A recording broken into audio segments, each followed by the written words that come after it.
about a year and a half. I was seeing her for like an hour a week. That's it. She's calling for me, mummy, mummy, screaming when they used to take her away after I'd seen her. Please, mummy, mummy. How's that impacted on your mental health? It's made it worse. It's made it worse. I've never felt so depressed in all my life. I've struggled really bad with my mental health. There's nothing else could hurt me as much as what all this has hurt me. You know, from start until now, is all I needed was some support. You know, that's all I needed, a little bit of support. The children didn't need to be removed, you know. Would you give any advice to any other mothers going through this process? The advice I would give, unfortunately, is if you are suffering mental health or any problems, do not tell social services. If they come into your life, tell them everything's fine and wave them off goodbye, because all they're looking for is to take your children off of you. But why would they do that? Why do you think? I don't get it. I'm still obviously looking into it myself, but I know they get a lot of money. They get a hell of a lot of money for adoptions, even an SGO, which is what my daughter got given to the paternal grant on, an SGO, a special guardianship order. They even get money for that. You know, it's just all corrupt. It's all money. It's all corrupt.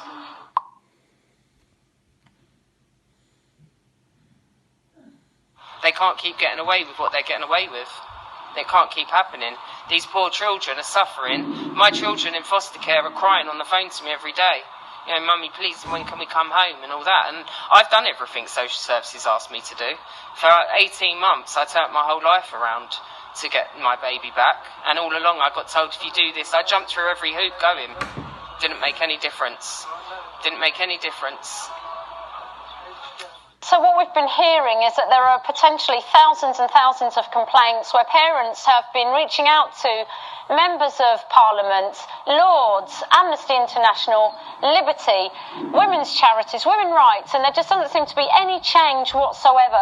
Leanne, who I spoke to, is completely committed to returning to the monthly meetups, to connect with other parents, just to try to access basic legal information on possibly becoming a litigant in person without the help of solicitors, which, as we keep hearing, do nothing to help. So what we're also seeing in the statistics these days is that Leanne's story seems to be a completely typical story of women who suffered domestic violence and violence of other kinds, even sexual violence, where the children are removed from the mother's care and then given to the perpetrators that they reported for harming them. To steal a child, that is not right.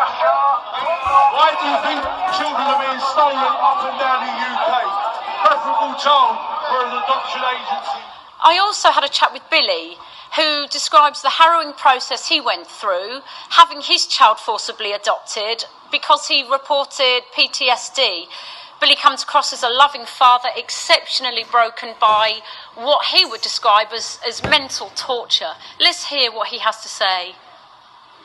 My life got exposed to social services, and I couldn't believe when they wrote reports, how the reports were written and how it actually looked like I was reading about somebody else. That then made me look into like forced adoption groups and social services groups, like support groups, and I started looking into that kind of stuff there, basically because I like a lot of people couldn't believe that a social worker could be telling lies when they're writing a report. I like a lot of people couldn't believe none of that. So what kind of lies are we talking about here? Well, I mentioned a cousin of mine, killer, he was sentenced, and I was asked, do I drink alcohol and all that. I don't drink alcohol. I can tell you the last 2 times I've drunk alcohol, one was the day my little girl was born, and the other was at Christmas. And then before that was the day my cousin's killer, who was sentenced to 25 years. He was sentenced to 25 years. That was after I see the CCTV video of my cousin being murdered. When I see the CCTV video, I didn't drink at the time. I don't really like to drink, but that day my friend said to me, he said, come out and have a drink. Well, I've admitted this to a social worker. He wrote me up as an alcohol dependent. That was one of the lies. I'm an alcohol dependent. I talked about drugs misuse between the ages 18 and 20. When I come into social services come into my life, I was 40 years of age. I spoke about drugs with a psychiatrist when I was trying to get help with post-traumatic stress disorder, which I'm being diagnosed with. They've used that against me as well. Basically, when it comes to what they've come out with about the drugs misuse and stuff like that, they wrote me up like I'm still currently using. I was clean for 20 years before they basically before they come into my life. I was clean for 20 years. The psychiatrist that wrote the report had written that in the report, but however they picked out of the report the bit that I used drugs between the 18 and 20, but talk about it like it's currently now. So I'm painted as a drug user and an alcoholic. I don't drink and I don't take drugs. I've also got a bit of a troubled past. I didn't get on with the police. I've got post-traumatic stress disorder.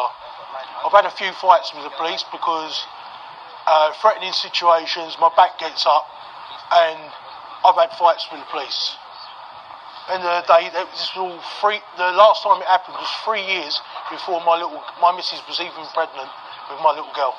3 years. So how